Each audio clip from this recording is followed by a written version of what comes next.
He called me a servant, in the ballroom I paid for with my life savings. My daughter, my Emily, just watched, her eyes cold under the crystal lights. They thought they had broken the old mechanic. They were about to find out that some engines roar loudest right before they explode. If you're listening to this story, do me a favor. Subscribe to the channel and let me know where you're watching from. It helps more than you know. Let me back up and tell you how I ended up standing in a rented tuxedo, watching my life fall apart. The grand hall smelled like money, old money. The kind that whispers, it doesn't shout. Crystal chandeliers hung overhead like giant glittering teeth.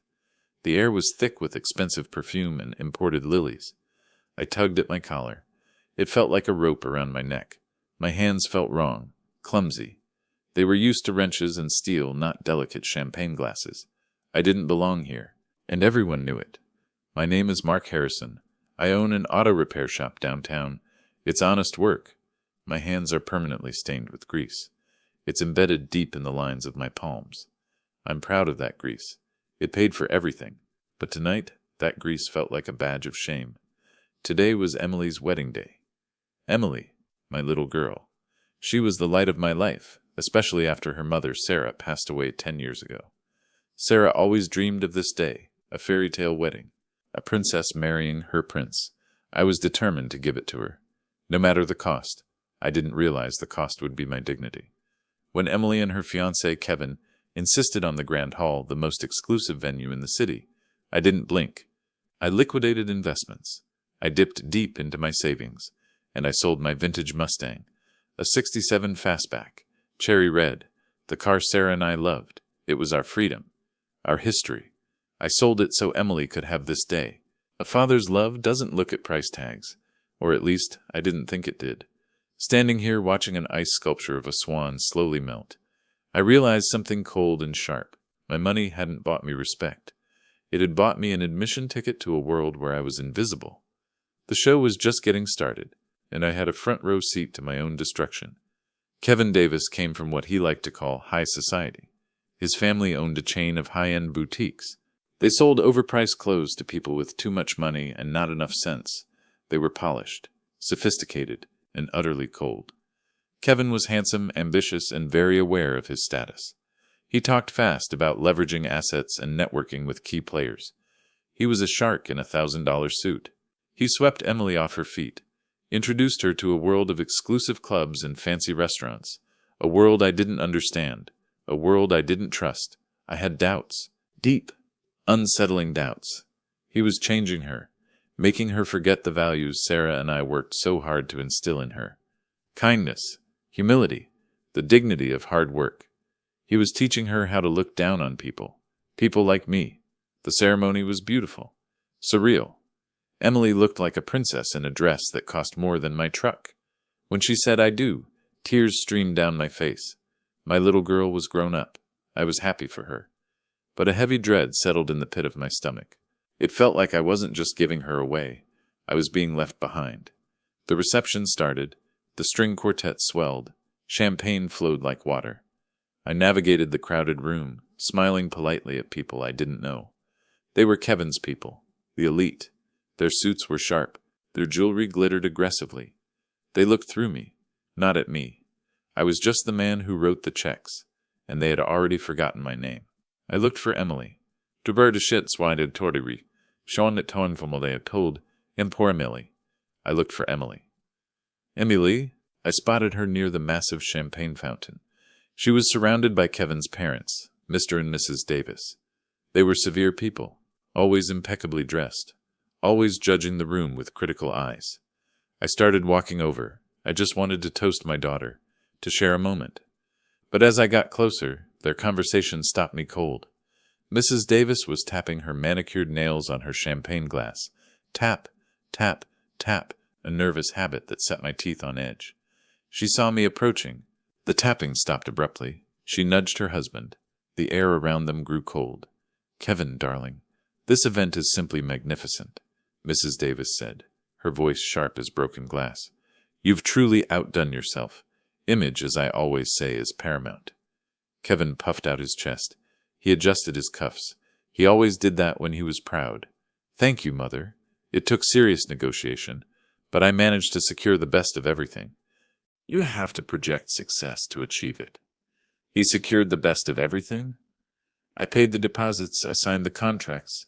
My stomach tightened into a knot. The blood rushed to my face.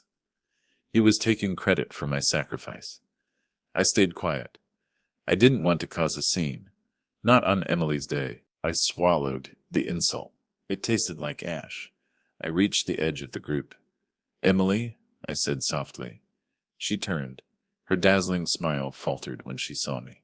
Just for a second. But I saw it. Duh. "Hi, you look beautiful, sweetheart," I said, my voice thick with emotion. "Thanks, Dad." She quickly looked back at her new in-laws, checking for their approval. My heart cracked. Just a little. Since when did my daughter need permission to talk to me? Kevin stepped closer to Emily. He put a possessive arm around her waist.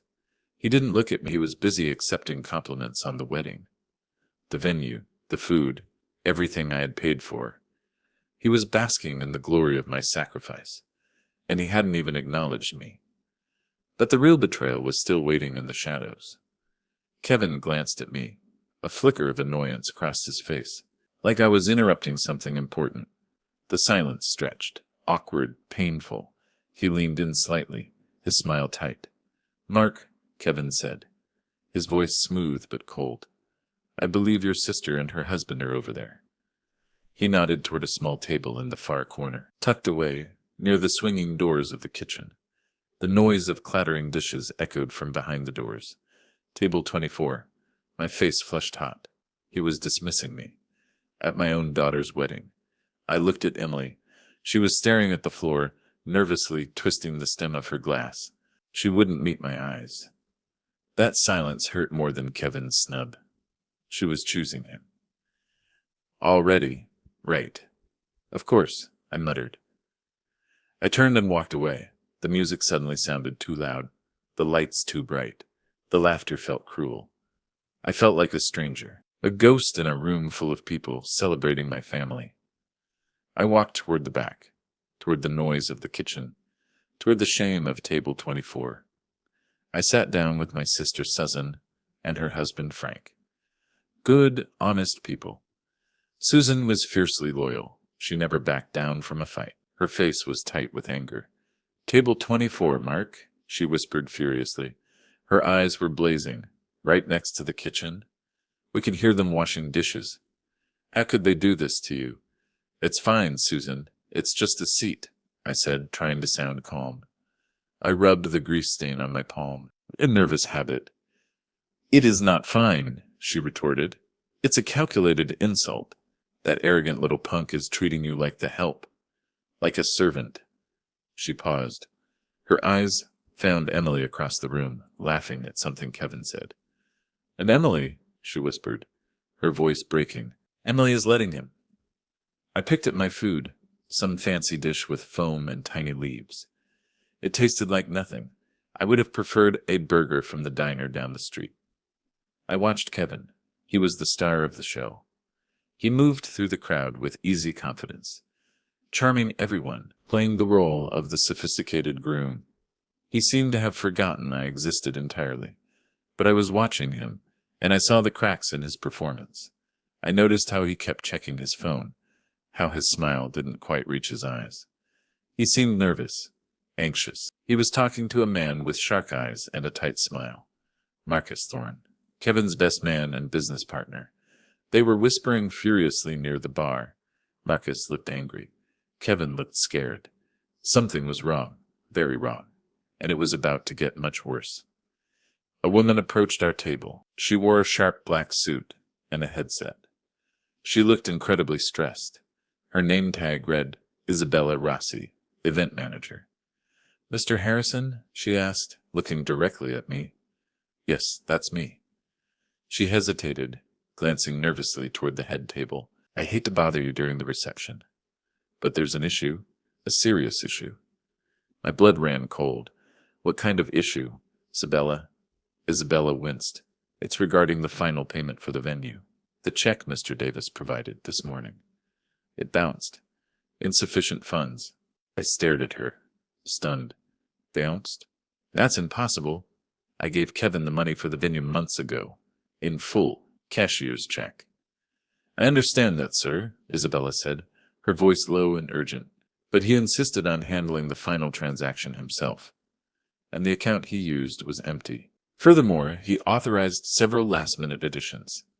The extra champagne fountain, the imported orchids, the upgraded band. He insisted you approved all of it. Kevin hadn't just mismanaged the money, I had stolen it, and he was trying to extort more from me. The depth of his arrogance was staggering. How much is the balance? I asked, my voice tight with anger. She handed me a piece of paper. I looked at the total, $50,000. The venue manager is furious, Isabella whispered, leaning closer. Says if he doesn't get the money in 1 hour, he's cutting the power to the ballroom. He's also threatening to call the police on Mr. Davis for fraud. The fairy tale was about to become a nightmare, and Kevin was the villain. I looked across the room at Kevin. He was laughing with Marcus, but his eyes kept darting towards the manager's office. He knew he was trapped. He knew his perfect night was about to implode. I stood up. Excuse me, Isabella. I need to have a word with my son-in-law. My voice was calm, but inside, a storm was brewing. The storm that was about to break. I walked over to Kevin and Marcus. Kevin saw me coming. His smile vanished instantly. Mark, having a good time back there? He asked, his voice fake and cheerful, laced with mockery. We need to talk, Kevin. Now, I said, my voice low and firm.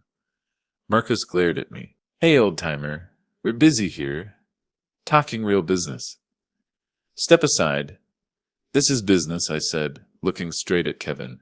$50,000 worth of business. Kevin turned pale. He adjusted his cuffs nervously. I really don't know what you're talking about, Mark. The bounce check, the extra charges. The venue manager threatening to cut the power and call the cops. I listed calmly, holding up the invoice. Kevin grabbed my arm, his grip tight, and pulled me towards the small office off the main hall. Marcus followed us, a cruel smirk on his face. Kevin closed the door. The music faded. The atmosphere in the small room was suffocating. Mark, I can explain, Kevin started, his voice desperate, the charm evaporating. We have a small liquidity issue, a temporary cash flow problem. A liquidity issue, I repeated, my voice cold. You stole the money I gave you for the wedding. That's not cash flow, that's theft. I didn't steal it, he protested weakly. I reallocated it. An investment opportunity came up. It was a sure thing. Don't worry, you'll get it back. Double? The opportunity didn't pay off, did it, Kev? Marcus sneered, leaning against the wall, examining his nails. You gambled it away. The horses didn't run fast enough. Like they never do, gambling. The truth came out. Kevin wasn't just arrogant. He was a fraud, a desperate gambler drowning in debt. And Marcus knew everything. Shut up, Marcus, Kevin hissed, glaring at his partner. I'm not covering for you anymore, Marcus shot back, his smirk gone, replaced by anger. You owe me money. You owe everyone money. This whole Omnicorp deal is your last shot, and we both know it's a long shot. I looked at Kevin. The realization hit me hard. He hadn't married Emily because he loved her. He married her because he thought I was a weak old man he could exploit. But the depths of his deception went even deeper than I realized. Kevin turned to. His demeanor changed instantly. The desperation vanished. His eyes turned cold, calculating. He knew he had leverage. My daughter. Listen, Mark, he said, his voice low and threatening. He stepped closer, invading my space. Marcus watched, enjoying the show. If you don't pay this $50,000 right now, the wedding is over. The power goes out. The police come. Emily will be humiliated. Her reputation ruined in front of the entire city. Is that what you want? To destroy your daughter's wedding day over a few bucks? He was blackmailing me, using Emily as a shield. The cruelty of it was staggering. I felt sick to my stomach. I looked at this man my daughter had married. I saw nothing but emptiness, a void where his soul should be. But I couldn't let Emily suffer. Not like this. I took out my phone. I made a call to my bank. I transferred the money from an emergency account I had hoped never to touch. The Mustang was gone. My savings were gone. And now my safety net was gone too. I had nothing left. He had taken everything. I showed him the confirmation on my phone. There, it's done. You better hope this Omnicorp deal works out, Kevin, because I'm done paying for your mistakes. He snatched the phone from my hand, checking the amount. Good, he said, relief washing over his face. He didn't thank me. He turned to Marcus. See? I told you I'd handle it. The old man is weak. They walked out of the office, laughing, leaving me alone in the silence. I stood there, trembling with rage. I felt used, violated, broken. He hadn't just insulted me. He had stolen from me, blackmailed me, and he felt no remorse. He thought I was weak. He was wrong. I walked back into the ballroom. The party was in full swing. The lights were still on. The music was playing. The fairy tale continued. But I knew the truth. It was all a lie, a beautiful, expensive lie, and I was the one paying the price. I sat back down at table 24. Susan looked at me, her face etched with worry. Mark, what happened? You look pale. Are you okay? Kevin needed more money, I said, my voice flat, emotionless. I gave it to him. Susan gasped. Frank swore loudly under his breath. He's bleeding you dry, Mark, Susan said, her voice filled with sadness and anger. He's using you. And for what? This? She gestured around the ballroom with disgust. I didn't have an answer. I just stared at my empty plate. I had lost my appetite and maybe my hope. After dinner, the speeches began. The moment everyone was waiting for, Mr. Davis stood up. Tall, imposing, silver hair perfectly styled, he cleared his throat loudly, a habit he had before making pronouncements. He spoke about family legacy, about the importance of the right connections, about Kevin's brilliant ambition and his bright future. He talked about the merger of two families, like it was a business deal, a corporate acquisition. He never mentioned me. Not once. I was irrelevant. Then it was Kevin's turn. He stood up, confident, smiling. He held his champagne glass high. The light caught the crystal, dazzling the room. Today is, without question, the happiest day of my life, he began. His hideous echoed through the ballroom, smooth and practiced. I married the most beautiful and sophisticated woman in the world, my darling Emily. He looked at her lovingly. She beamed back at him, her eyes shining with adoration. I wanted to believe him. I really did, but I knew the truth. His happiness was built on my sacrifice. I want to thank my parents, Kevin continued, for teaching me the value of ambition, the importance of surrounding myself with the right people. Everything I am, I owe to them. He went on to thank his boss, his colleagues, Marcus, his loyal partner and best friend, even Isabella, the wedding planner he hadn't paid until I bailed him out. He thanked everyone who contributed to his image, but not the man who saved him from ruin just an hour ago. He paused. He scanned the room, basking in the applause. His eyes briefly met mine. I held my breath, waiting for the acknowledgement, waiting for a shred of decency, a simple thank you for the $50,000, a recognition of my existence. And of course, he said, his voice suddenly dismissive. He raised his glass slightly in my direction, but didn't quite look at me. Thank you to Emily's father, Mark, for being here today. That was it. A single sentence. A polite nod. As if I were a distant cousin he barely knew. For being here today, it was a public erasure. He reduced me to a footnote in their grand story. I felt a surge of hot, blinding anger. I felt utterly worthless. The humiliation burned deep. I couldn't breathe. The room was spinning. I needed air. I pushed my chair back. The legs scraped loudly on the marble floor. A few heads turned. I ignored them. I walked towards the terrace doors. I had to get out of there. Away from the noise. Away from the judgment. Away from the betrayal.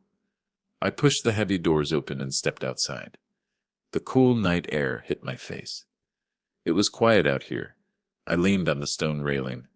The city lights spread out below me, glittering, distant, cold. I thought about Sarah. What would she say? She would have told me to stand up for myself, to protect our daughter from that monster. I missed her terribly. I felt so alone, lost. I had lost my wife, and now it felt overwhelming like I had lost my daughter too. She was part of Kevin's world now, a world built on lies, deceit, and cruelty. I had sacrificed everything for her, and this was my reward. To be treated like dirt. I closed my eyes. The pain was too much. I just wanted to disappear, but then I heard the terrace doors open again. "Dad?" It was Emily. I turned around slowly. She stood there, looking uncertain. The light from the ballroom silhouetted her. She looked like an angel, but her face was worried. "Are you okay?" she asked, walking closer. "You seemed upset during the speeches." Upset. That was one word for it. Devastated was another. "I'm fine, sweetheart. Just needed some air," I lied. I tried to smile. It felt fake. Broken. She stopped in front of me. She twisted her necklace, a habit she had since she was a little girl. She only did it when she was nervous. "Dad, I know Kevin can be intense," she said, choosing her words carefully. "He didn't mean to overlook you. He's just under a lot of stress." Stress. The excuse again. The excuse for everything. I looked at her, really looked at her. "Emily," I said, my voice quiet but firm. "He thanked the wedding planner. He didn't thank the man who paid for the wedding, the man who raised you." She winced. "I know it was wrong, but Dad, this world, it's complicated." "It's not complicated, Emily," I said, the anger creeping back into my voice. "It's simple decency. It's respect." "I know, but there's a lot of pressure," she pleaded. "Pressure to fit in. Kevin feels like he has to prove himself constantly. His big business deal with Omnicorp is finalizing soon. He's incredibly anxious." She was defending him, prioritizing his stress over my humiliation. "And what about the $50,000? I asked quietly. Her eyes widened. "What $50,000? "The money I had to give him tonight, to keep the lights on. Because the check he provided bounced. Because he stole the money I gave for the wedding and gambled it away." Emily looked horrified, shocked. "Gambled? He told me the venue was taken care of. He told me his family paid for it as a gift." She hadn't known. That realization hit me hard. Kevin had lied to her too. He had manipulated both of us. He was playing us against each other. He lied. "Emily," I said, my voice breaking. "He lied about everything. He has gambling debts." "He's desperate." Tears welled up in her eyes. "Gambling debts? I didn't know, Dad. I swear. I thought he loved me." She stopped.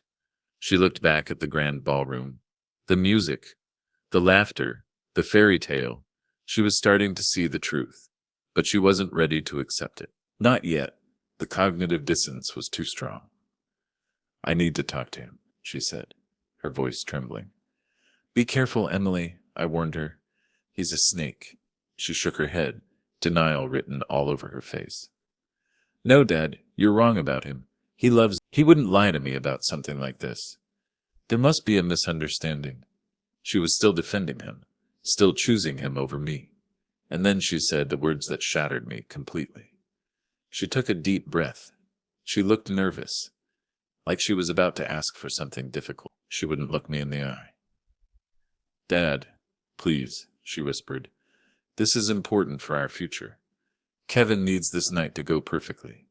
Could you please just try to blend in a little more? Maybe don't talk about the auto shop so much tonight. People here, the elite, they don't understand that kind of work. It makes them uncomfortable. It makes Kevin uncomfortable. Blend in." She wanted me to hide who I was, the work that defined me, the work that fed her, clothed her, educated her. She was ashamed of me. My heart didn't just break. It crumbled into dust. The little girl who used to sit on my shoulders, proud of her dad, was gone, replaced by this stranger. "I won't make a scene, Emily," I said quietly. My voice was dead, empty. "You go back inside. Enjoy your party." She hesitated, looking torn for a moment. "I love you, Dad." "I love you too, sweetheart." She went back inside. The door closed softly behind her, shutting me out. I stayed on the terrace, the bitterness rising in my throat. I had been fooling myself. I thought I was being supportive, but all I had done was enable Kevin's arrogance and Emily's blindness. I was done. I decided to leave. Slip out quietly. They wouldn't even notice I was gone. They didn't want me here anyway. But before I could move, I heard a voice behind me, a voice that changed everything. "Mr. Harrison?" I turned. It was a young waiter. He looked nervous, scared even. His name tag read Liam. "Yes?"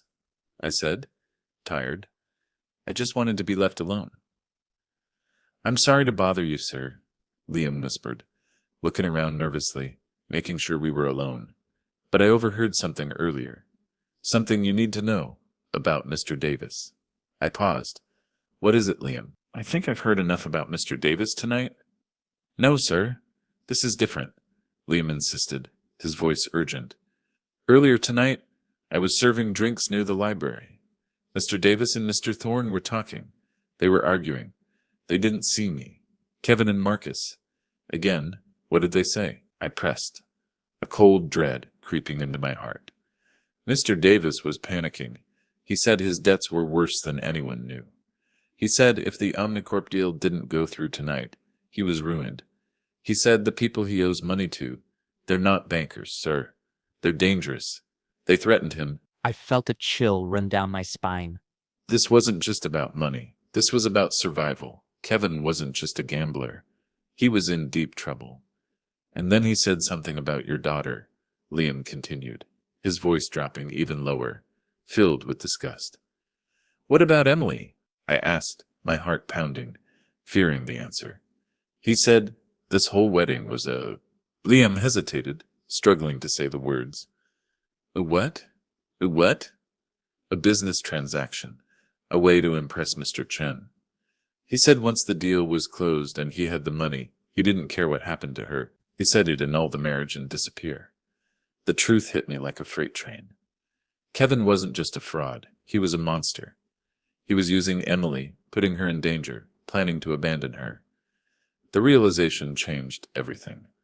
I wasn't just angry anymore. I was terrified for my daughter, and I was filled with a cold, burning rage. If this story is gripping you, a subscribe would mean a lot, because it was that moment I knew I couldn't leave. I had to protect her. I had to destroy him.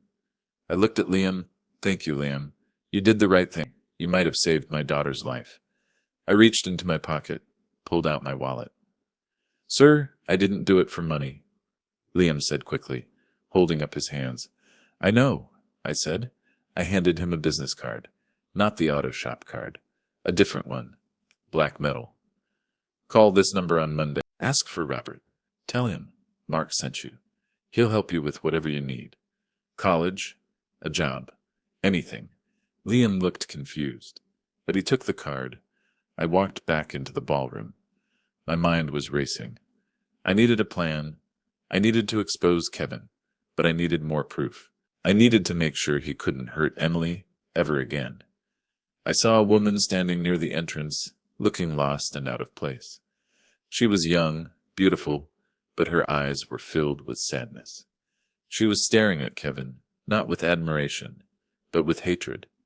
I felt a strange connection to her. I walked over. "Excuse me," I said softly. "Are you okay?" She turned, startled. "Oh, yes. I'm fine. I shouldn't be here."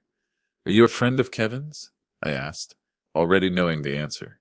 She laughed, a bitter sound. "A friend? No, I'm one of his victims." Her name was Jessica. She was Kevin's ex-fiancée. She told me her story. It was chillingly similar to Emily's.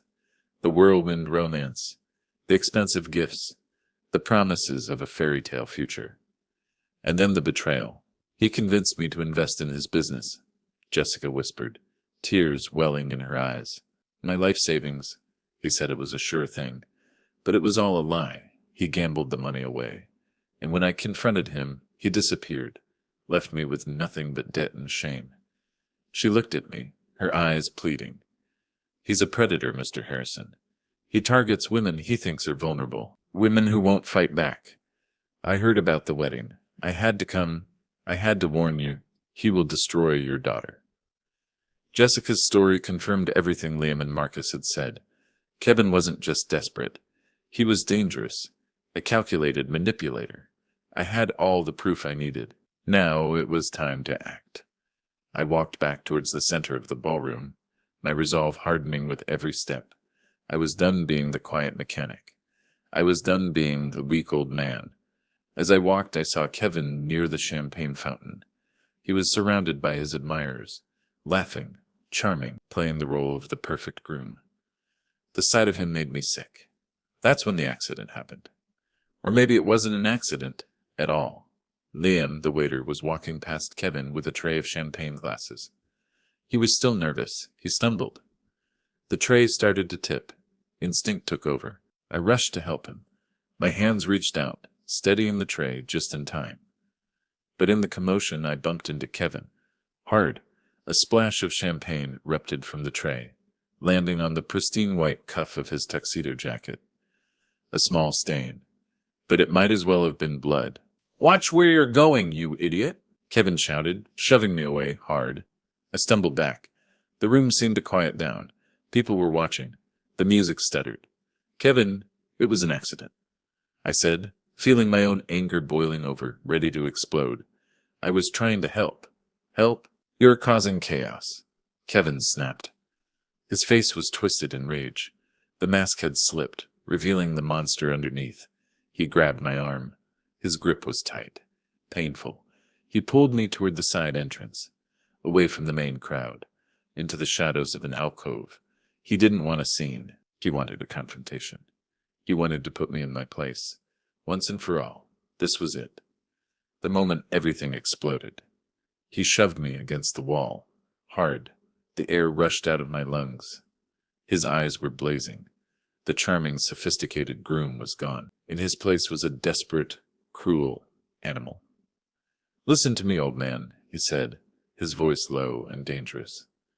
He jabbed a finger into my chest. "I've tolerated your presence tonight for Emily's sake, but don't you dare ruin this evening for me. This is the most important night of my life. My future depends on it. Ruin it?" I shot back, my voice shaking with rage. "Kevin, I'm her father. This is my night too, and your future is built on lies?" "Your night?" He laughed. A cruel, ugly sound. "Don't make me laugh. You're an embarrassment." A charity case. He looked me up and down. My rented tuxedo, my calloused hands, my tired face. "Look around you," he spat out. "This is the elite. We have class. We have connections. We have power. You have nothing." He leaned in closer. His breath was hot on my face. His voice dripped with pure venom. "Look at yourself," he sneered, his lips curling in disgust. "You're a grease monkey, a nobody, a glorified servant. You don't deserve to be here. You should be grateful I even let you in the door. Now stay out of my way, before I have you thrown out." Every word was a slap, every syllable a punch to the gut. Servant, nobody. Embarrassment. The semic, the humiliation burned, searing into my soul. I wanted to shout at him. I wanted to expose him for the fraud he was, to tell everyone about the gambling, the debts, the lies. But I didn't, not yet. The timing had to be perfect. I saw Emily across the room. She had noticed the confrontation. Her face was pale, her eyes wide with panic. She took a step toward us, then stopped. Hesitated. She wasn't coming to help me. She was scared of a scene, scared of the truth. I wouldn't ruin her day. I wouldn't give Kevin the satisfaction. I would let him destroy himself. I took a deep breath, straightened my shoulders. I didn't say a word. I just held his gaze, letting the silence stretch between us. Cold and heavy. Kevin sneered, taking my silence as defeat, as weakness. "That's what I thought," he said, adjusting his cuffs again, the arrogance returning. "Now stay out of the way. I have important people to talk to tonight. People who actually matter." He turned and stalked back into the ballroom, leaving me standing alone in the alcove. I leaned against the wall. My legs felt weak. I had never felt so alone. But something inside me shifted. The sadness was gone. The humiliation was gone, replaced by a cold, hard resolve. He thought I was weak. He thought I was nothing. He was about to learn the truth, the hard way. I was about to make my move, when everything changed. The atmosphere in the room shifted dramatically. The conversations died down. A sudden, expectant hush fell over the crowd. The moment had arrived, the moment that would change everything. I eyed towards the main entrance. A man had just walked in. He was older, late 60s, silver hair, a quiet confidence that radiated power and authority. He wore a perfectly tailored black tuxedo, but it wasn't his clothes that commanded attention. It was his presence. He owned the room the moment he stepped into it. I recognized him instantly. Everyone did. It was Robert Chen. Robert Chen was a legend, the CEO of Omnicorp, a global tech conglomerate, one of the wealthiest men in the country. He was notoriously private, rarely seen at ASIL events. His presence here was a massive endorsement, a game changer, and he was the reason Kevin was so desperate. The big deal he kept mentioning, the salvation he was praying for, the lifeline he needed to escape his debts, or his destruction. Kevin and his parents rushed towards the entrance, their faces eager, obsequious. They were practically tripping over themselves to greet him. Their desperation was palpable. Marcus Thorne watched from the side, a nervous twitch in his eye. He knew this was it, make or break. Kevin reached him first, his charming smile plastered on his face. It looked fake now, desperate, plastic. He extended his hand, his palms sweaty. "Mr. Chen, what an incredible honor to have you here," Kevin gushed, his voice slightly too loud. "I'm Kevin Davis, the groom. Welcome to our celebration." Robert shook his hand briefly, his expression polite, distant, unimpressed. "Congratulations, Mr. Davis." Kevin's smile tightened. He expected more, a warmer greeting, an acknowledgement of his importance, a sign that the deal was done. He didn't get it. He adjusted his cuffs nervously, the fear returning to his eyes. "We are so grateful you could make it," Mr. Davis added, stepping forward, bowing slightly. "We have a table reserved for you, right here at the front. I know my son is eager to discuss his proposal with you, his vision for the future." They were pushing too hard, too fast. Robert didn't like being pushed. I knew that better than anyone. Herbert scanned the room, his eyes sharp, intelligent, taking everything in. "Thank you," he said, his voice calm but firm. "But business can wait. I'm actually here to see someone specific." He started walking into the ballroom. Kevin and his parents followed him like eager puppies, trying to guide him towards the head table, but towards the elite guests, towards the center of attention. But Robert ignored them. He walked past the head table, past the financiers and the socialites. He kept walking towards the back of the room, towards the corner where I was standing, towards table 24. The room was silent now, except for the music, which seemed to fade into the background. Everyone was watching, holding their breath. The tension was unbearable. A rubber band stretched its breaking point. Kevin watched, confusion spreading across his face. He hurried to catch up, trying to regain control of the situation. "Mr. Chen, I think you're mistaken," Kevin said, his voice strained, a nervous laugh escaping his lips. "That area is just—" He paused, realizing what he was about to say, realizing how it sounded. "That's just the father of the bride," he finished weakly. "Just the father of the bride, just the grease monkey, just the servant." Robert stopped right in front of me. The silence in the room was absolute. Every eye was on us.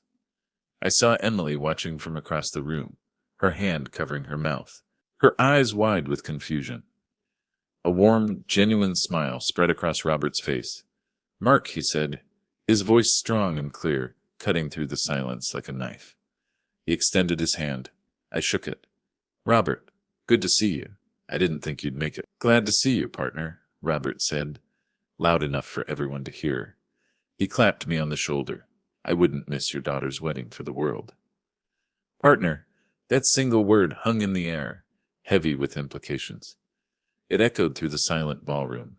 Kevin turned pale, his jaw dropped. He stared at me, then at Robert, then back at me. His face drained of all color. The mask shattered. The illusion destroyed. Partner? Kevin stuttered, his voice trembling. Barely a whisper. What do you mean, partner? The arrogance was gone, replaced by sheer panic, terror. Robert looked at Kevin. His smile fading. His gaze was cold. Assessing, judging. I mean exactly what I said, Mr. Davis, Robert said, his voice sharp. Mark and I are business partners. For the last 20 years, in fact. He turned back to me. Mark, I wanted to let you know that the acquisition finalized this morning. The new venture is secure. Your intuition was right again. Billions secured. The new venture, a massive project, worth more than Kevin could ever imagine. That's great news, Robert, I said. My voice was steady, calm. Kevin looked like he was about to faint. Whispers erupted throughout the ballroom, a tidal wave of shock and disbelief. The elite guests were stunned, confused. You work for Mr. Chen? Kevin asked, his voice trembling with desperation. He still didn't understand. He couldn't comprehend the reality of the situation. I looked at him, the man who had called me an embarrassment, just minutes ago. It was time to tell the truth. The whole truth. I waited a beat, let the silence build. Let him sweat, let him suffer. No, Kevin, I said calmly, my voice clear and steady, resonating through the silent room. I don't work for Robert. I am the co-founder of Omnicorp. Robert is the CEO and the public face. But I am the silent partner, the inventor of the core technology that powers the entire company. I paused, letting the weight of the words sink in, and the owner of 50% of the shares. The truth landed like a bombshell. I wasn't just a mechanic. I was one of the wealthiest men in the country. Kevin stumbled back a step, as if I had physically struck him. Marcus Thorne's face turned white as a sheet. He looked terrified. He knew he was ruined too. I kept it quiet. I lived simply. I drove an old truck. I opened the auto shop because I loved cars, because I loved fixing things with my own hands. The satisfaction of honest work. I didn't care about fancy suits or exclusive clubs. I cared about the work, and I cared about Emily. I hid my wealth to protect her. I wanted her to understand the value of hard work, integrity. I wanted to make sure the man she married loved her for herself, not for her money. I had tested Kevin, and he had failed, miserably. He loved money. He loved status. He loved himself, and he had just lost everything. Kevin was desperately trying to salvage the situation. His panic was visible, his eyes darting around the room, looking for an escape. Mr. Chen, Mark, Mr. Harrison, he stammered. He adjusted his cuffs nervously, the habit now a sign of weakness.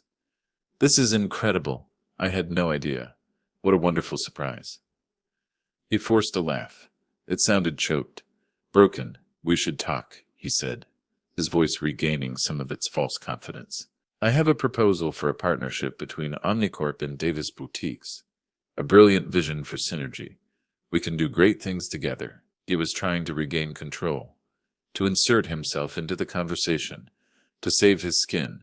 He still thought he could win. He still thought he could manipulate his way out of this. Robert looked at him with cold amusement. Mr. Davis, he said, his voice icy. I've seen your proposal. It was delivered to my office last week. Kevin's eyes lit up, a flicker of hope returning to his face. Yes, so you've reviewed it. You see the potential? I have, Robert said. The room held its breath, waiting for the verdict. It's derivative, Robert said calmly, brutally. Lacks force, and frankly, given what I've learned tonight about your gambling debts, your fraudulent financial projections, and your attempts to extort your father-in-law, it's clear you lack the integrity we demand. Kevin flinched as if he had been slapped. Omnicorp values innovation and integrity. Robert continued, his voice cutting through the silence.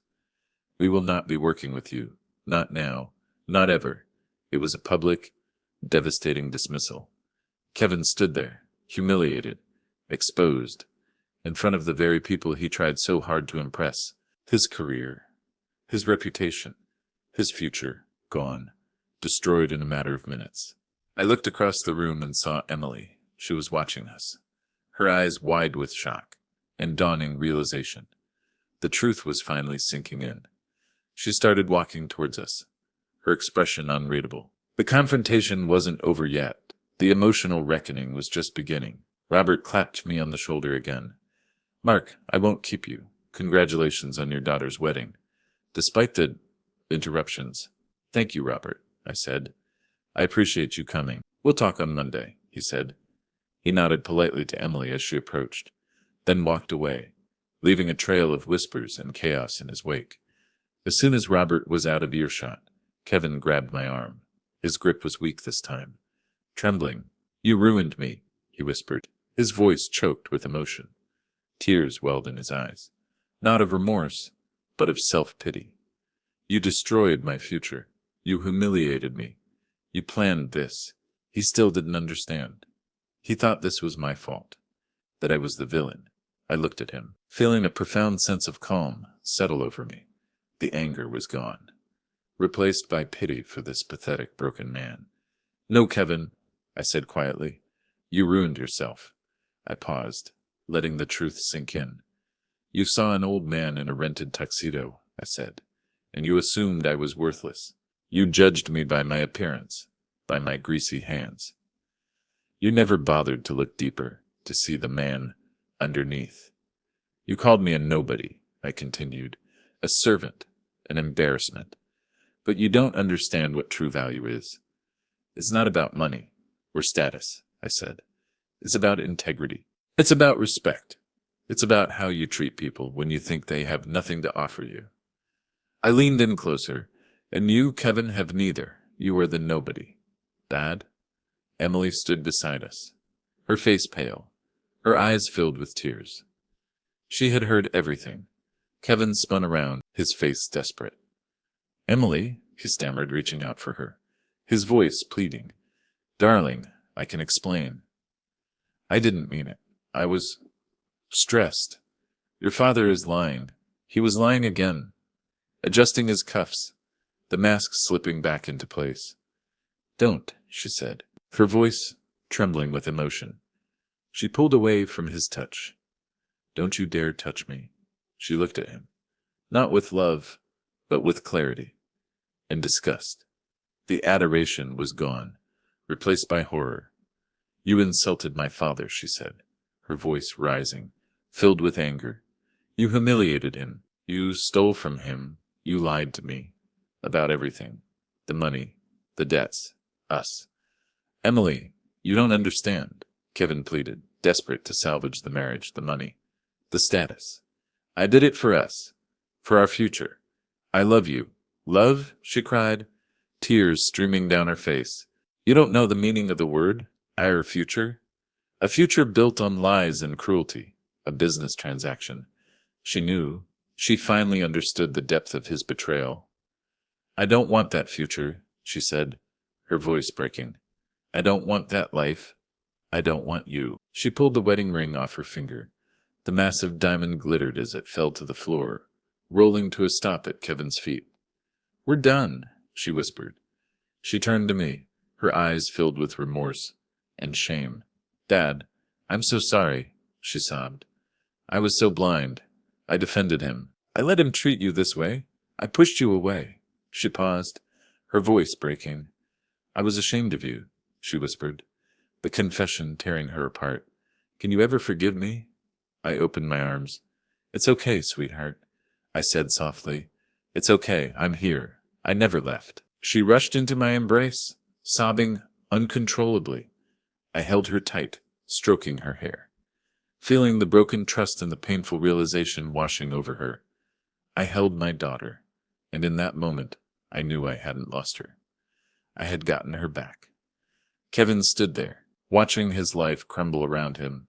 His parents rushed over, their faces filled with anger. Not because he was cruel, but because he had failed. He had jeopardized their social standing, their precious image.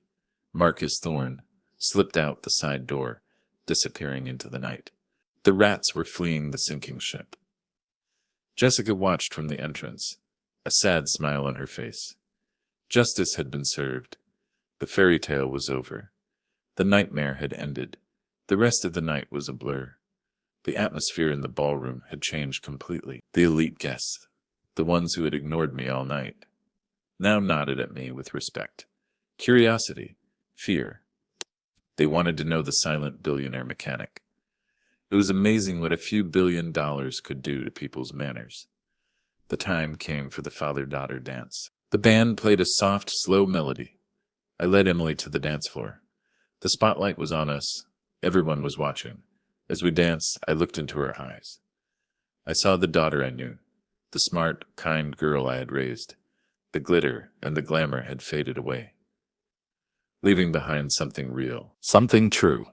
"Dad," she whispered, resting her head on my shoulder. "What am I going to do now?" "Whatever you decide, sweetheart.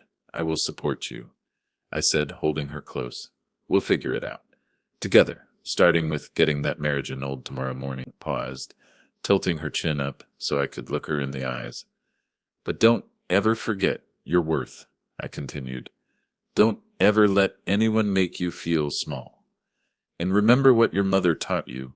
Character is how you treat people who you think can do nothing for you." Kevin had failed that test, spectacularly. As the song ended, I looked around the grand ballroom, the crystal chandeliers, the expensive flowers, the melting ice sculptures. I thought about Kevin's words. Look at yourself. You don't deserve to be with the elite. He was wrong. It wasn't about expensive suits or fancy titles. It was about integrity, hard work, the true value of a person. I was Mark Harrison. I fixed cars. I built an empire. And tonight I had rebuilt the most important thing of all, my relationship with my daughter. I realized then that true wealth wasn't measured in dollars, but in the love and respect of the people who mattered most. And in that sense, I was, without a doubt, the richest man in the room. A week later, Emily and I took a drive. We found my old Mustang at the dealership where I sold it. I bought it back. The engine roared to life, strong and steady, a beautiful sound. We drove down the coast, the windows down, the sea air washing away the memories of that night. The radio was playing Sarah's favorite song. Emily was smiling. A real smile. The weight of the world had lifted from her shoulders. The past was behind us. The future was an open road, and for the first time in a long time, I felt peace. I knew we were going to be okay. Thanks for listening. Please rate our story in the comments. If you enjoyed it, don't forget to subscribe. Your support means a lot because your time matters.